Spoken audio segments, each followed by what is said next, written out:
Maps, Measurements and Counting. Welcome to video 4 in my StarForts series. I'm making these videos to change the way you think because almost everything you have been taught was designed to program you to stop thinking critically and accept everything you are told as truth without question. Okay, so next on my list of topics for you is the Roman numeral system of counting, as I understand it. When we learn to count, we start with our fingers. The Roman numerals are a written expression of this, rather than an abstract representation as might be used in the English numbering system or modern language.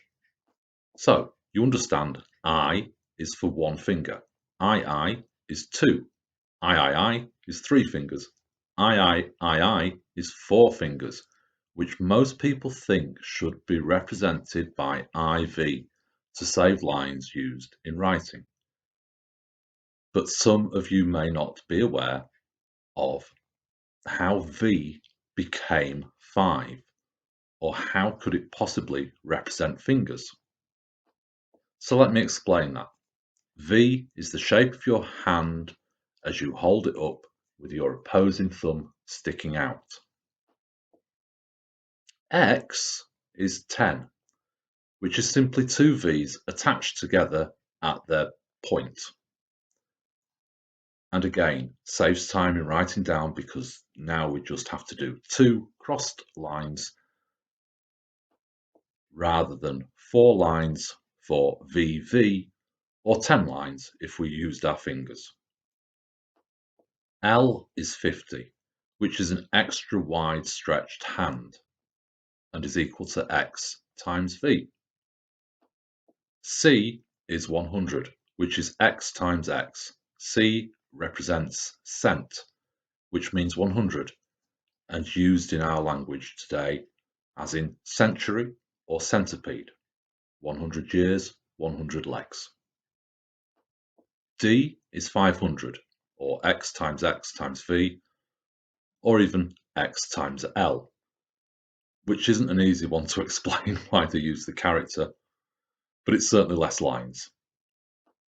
M is 1000, or X times X, also short for milli, as in millennium or millipede, 1000 years or 1000 legs. You may not be aware, but there are fractions too.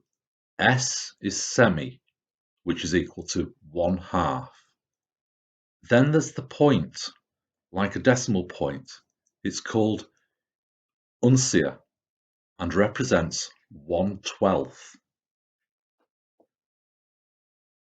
But just briefly, back to II, or 4. If IV is correct, why do so many clocks show it as II and not IV? And what's with the 1/12? I was taught that 12 was an important number to Romans, as it could be divided more than 10, as in it can divide by 2, 3, 4, 6, and itself. 10 has only got 1, 5, and 10, really. 0 and 2. My problem was dividing in Roman numerals doesn't seem so easy if 12 is such an important number. Why count up in 10s but go down in 12s? Then I realised the missing piece of the puzzle, the hands, or rather the people with the hands. And this was only very recently, as in the last few weeks. So, I was previously talking about the 9-foot people that the house was designed for. And then I received 2 videos on my YouTube feed, popped up within hours of each other, about Nephilims or giants. These are not conspiracies. despite what the information controllers would like you to believe, but are, or rather they were, very real. So these 9-foot tall people had 6 digits on their hand, 5 fingers and a thumb, and they also had 6 toes on each foot. And there it is. And suddenly V becomes 6, X becomes 12, L is 72, C, which could also be G, is 144, G being for gross, which is 144. D becomes 864 and M is 1728, 1728, not just 1000. And this also explains the 1/12 fraction. Just as a little incidental here, 666 could be represented by VVV, which all of a sudden makes me go off a certain car manufacturer. Can't think why. As you may be aware, I've been collecting dots all my life, but only now am I joining the dots to see the full picture. So, one of my dots related to X is the subject of graphs. Don't worry, this is just a quick link into the next subject. A graph is a record of information represented by numbers. It can be used to represent 3 axes. I can hear the Z's as you all fall asleep, but bear with me for a minute. As with the Z's, the Z axis falls off going backwards. I don't know why the y-axis goes up, but here's the real punchline. X is a cross, so it goes across the page, across the bottom. That's how you remember where the x-axis is. That's it, link over, and we find ourselves having moved from the subject of numbers to crosses. So, at the heart of every community, we find a cross. X marks the spot, so let's put a cross both on the map and at the physical location too. Or maybe it's the other way around. Let's put it in the physical location and then mark it on the map with a cross. Is this where the expression comes from? X marks the spot. So in towns and villages all around England, and possibly all over the world, these focal points are used, and nothing draws your attention more than a cross, an X, a single point of focus. These focal points become the centre of many activities, such as markets, where people meet and exchange goods whilst exchanging conversation and ideas, or speaking places where people may come to listen to someone talking or exchanging their point of view. A point of view is also a focal point, and nothing draws your attention to a point than a cross. Now I'm repeating myself, but it's deliberate to emphasize the point, the focal point, the cross. Did you notice? X, change. Change at the cross. Exchange at the focal point of the cross. Like I said, words transcend time and his story and give us some pretty big clues when you think about them. Now, before I continue with the cross, I must go back to the Nephilim and Roman numerals. You see, all these subjects are so entwined and tangled up, you start to see that they are more than just a coincidence. So, if they had used 12s or the duodecimal system or base 12, then there should be supporting evidence, and there is. It's all around you as long as the controllers of information haven't removed it. You might have seen the move in the UK to a decimal system from the pre-decimal system currency in 1971 as progression or standardization to other currency systems and not seen it as a removal of knowledge. 12 pennies in a shilling. You might have also seen the move from imperial weights and measures to metric as progression or standardization to the European system and not a removal of knowledge. For the eagle-eyed amongst you, or the skeptics, you may have seen that this argument falls over when going from shillings to pounds, as it's a multiple of 20, and the imperial measures are not multiples of 12, but I'll cover that in future videos.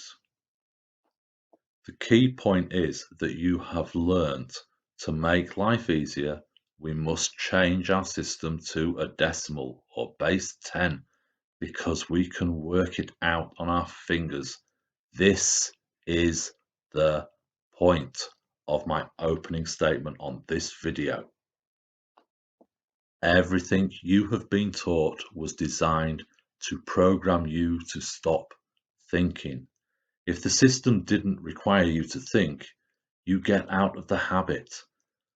You belittle yourself and become dumbed down to a point that you stop thinking critically. Sorry, these knots get really tangled up whilst I try and navigate your path through them. Oh yes, imperial measurement, the mile, presumably used since the Romans, with their 12 inches rulers, coming over and building Hadrian's Wall. And they would like you to believe the cross was also brought with the new Christian religion that they're sweeping the world around the same time, and the Romans had the Roman Catholic Church with them, and yeah, so they came with their crosses. So you don't question anything, you just leave it simple thinking. Now I'm sure that if the cross was brought with the Romans and they also brought the mile and they wanted to put their stamp on the country like we're told they did, then surely everything between 122 AD, when they allegedly built the wall, and say 1971 AD, when we moved over from pounds, shillings and pence just to decimal system, everything should be in inches and miles. And they would have stamped on everything and said, yes, we're having a town here, this is the centre of your town here, and yeah, that's the way it goes. Simple thinking. And then you look at the build quality of Hadrian's Wall compared to, say, the walls at Berwick-upon-Tweed, and assume that Berwick-upon-Tweed's walls were built long after Hadrian. And walk away. Nothing to see here. Simple thinking. But I hear you say, wait, no, what? What are you hiding? You should be asking. So check out the dimensions on Berwick-upon-Tweed's walls. They are measured in meters. I alluded to a second StarFort, which I believed was approximately 2 to 2.2 miles away, northwest of the centre of Berwick-upon-Tweed.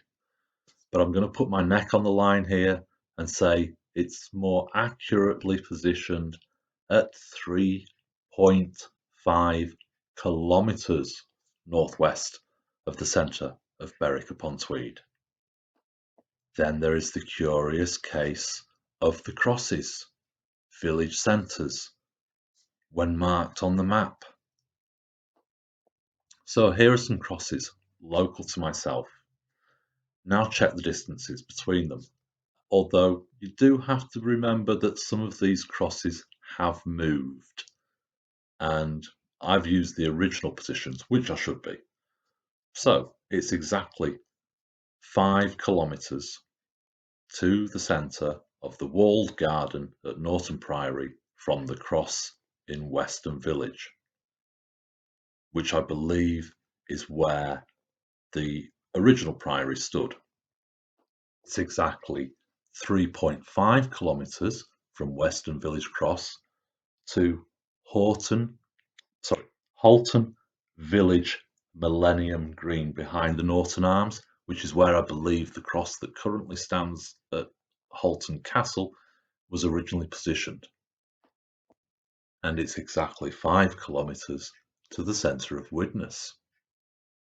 Now let's try some other points. Going the other way, let's go from Norton Priory back to Halton Castle, 1.5 kilometres. Centre of Widnes, exactly 4 kilometres. Fiddler's Ferry, 3 kilometres. Aston Hall, 5.5 kilometres. And cross-checking back, Widnes to Halton Castle, 4 kilometres. Widnes to Fiddler's Ferry, 3.5 kilometres. And we can keep cross-checking all the time. Cross-checking, cross-referencing. They're all in kilometres. And why was I checking these distances in kilometres? Because I was looking at the bastions in the Netherlands. And I noticed they had satellite bastions, little pools with a tower, and they were all 2 kilometres apart. So when were they built and by whom? You see, the problem with this is that someone knows, but they are destroying the evidence deliberately. The number of bastions that have disappeared into a quarry is phenomenal. I mean, how extraordinary. We just happened to build this quarry over the pentagonal bastion and dug it all out to 40 metres and then, oh, well, it's not worth quarrying anymore. And they've left it. So we're left with a big hole in the ground where these forts should be. The eagle-eyed, keen-eared might have heard. Why did I ask who built them? Why didn't I point straight at the Nephilim giants with their 6 fingers hands and they're 9 foot tall? Because they're not tall enough. When you look at measurements, you always look to the body. We measure things traditionally as a multiple of our body. Cubits is the most common. And when I went back and looked, a cubit in the UK is 18 inches, a foot and a half, which is roughly 4 times the average height. 18 inches times 4 gets you to 6 foot. Now we're told that the Romans used all sorts from, well, I can't remember off the top of my head now. Oh, where have I put it? I've gone off script. Anything from 18 inches, which is 45 centimetres, which is what we use in the UK, to 48 inches or 1.22 metres. So we're looking for somebody with a metre cubit. So I'm looking for a 4 metre tall person. That's 13 foot 1.5 inches. And I think they've got 10 fingers and 10 toes because they're using kilometres. We've gone from a metre to a kilometre. Now a kilometre is 1,000, which is 10 times 10 times 10. You see my logic? Now go and look at the doors in your municipal buildings. Are they built for a 6 foot person? Are they built for a 9 foot person? Or are they built for a 13 foot person? Interesting. Has the penny dropped? Question everything. and I'll try and answer the question of who put the crosses there and when in future videos.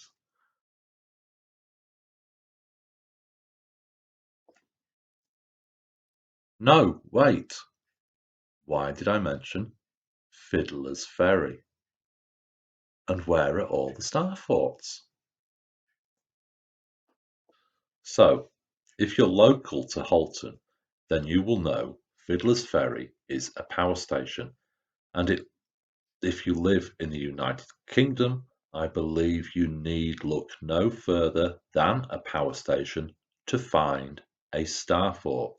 But remember, they don't want you to know it's there and try to hide the fact from you. Look for clues in the landscape, triangular hills, large areas around, all at the same level for the wall.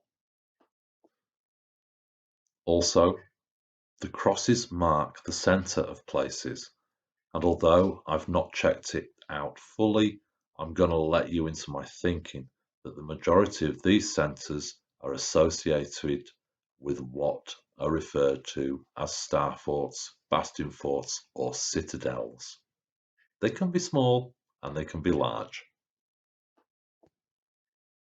Now, the inquisitive among you, and hopefully that's all of you by now, might be thinking, how on earth could they have measured these distances between the crosses so accurately over these distances and all as the crow flies, regardless of what's in between? Well, I'm not going to tell you. Oh, okay then. I'll give you the basics. It is possible by using interference. Use the right frequency, possibly sound, then the right note, maybe a bell rung, at two nearby crosses, and you will be able to pinpoint positions that are multiples of X amount of meters. So we can find the right frequency and find the center of a kilometer, or 500 meters.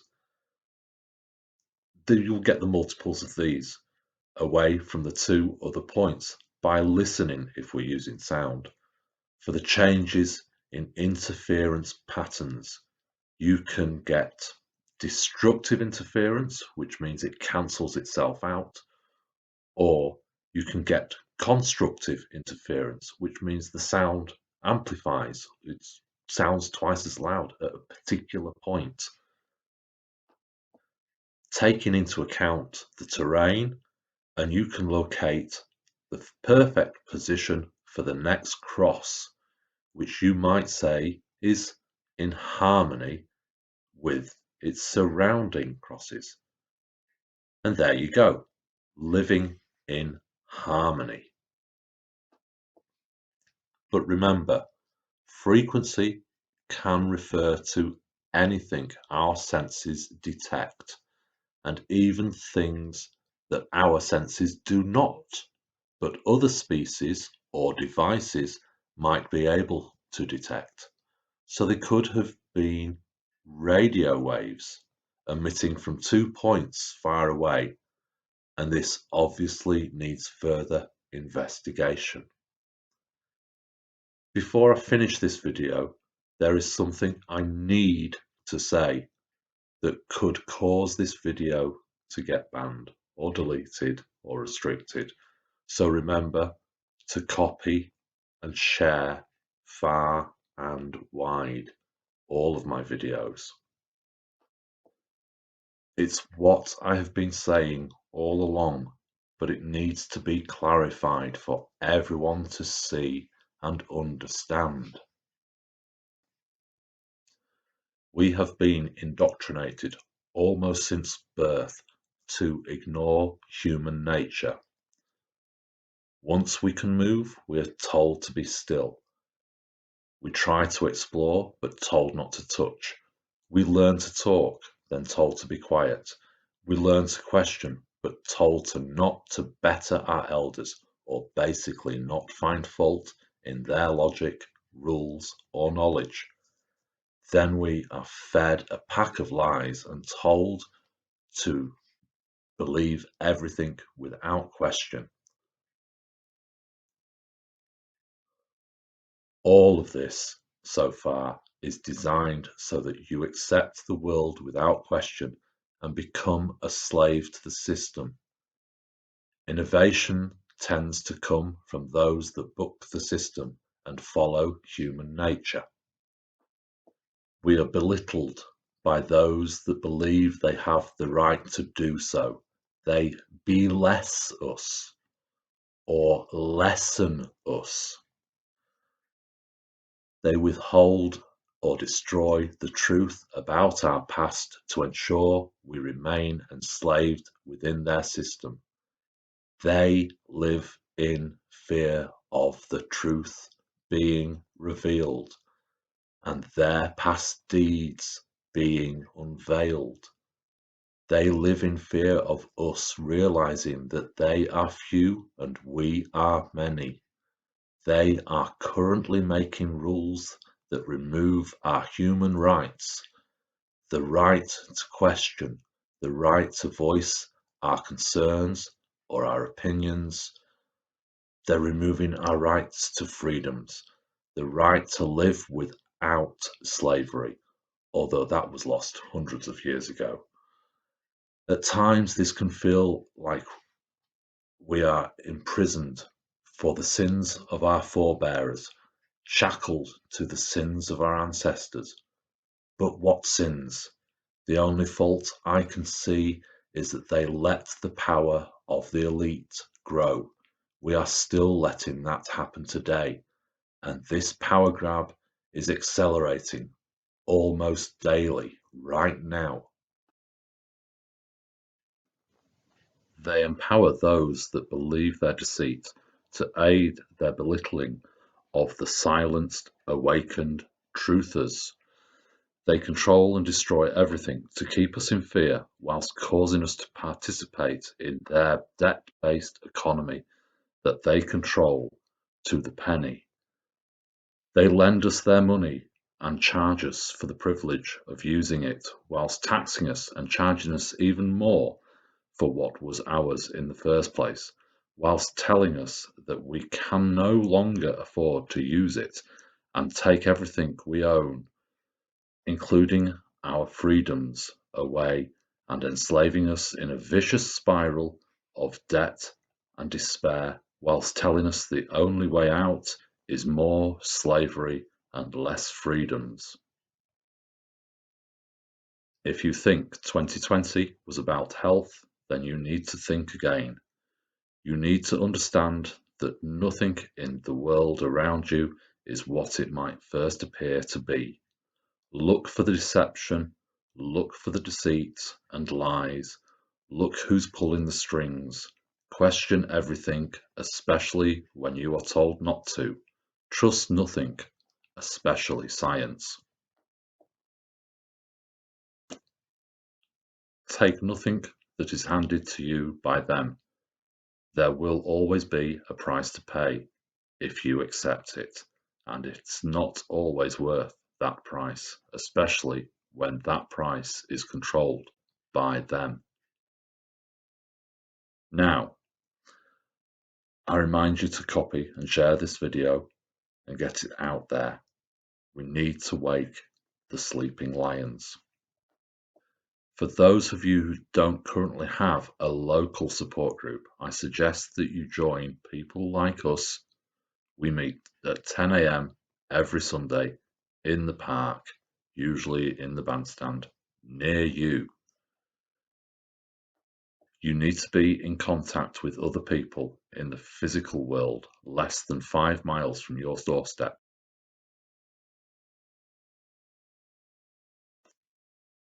To survive, you need to make the effort. To not make that effort only leads you down their spiraling road.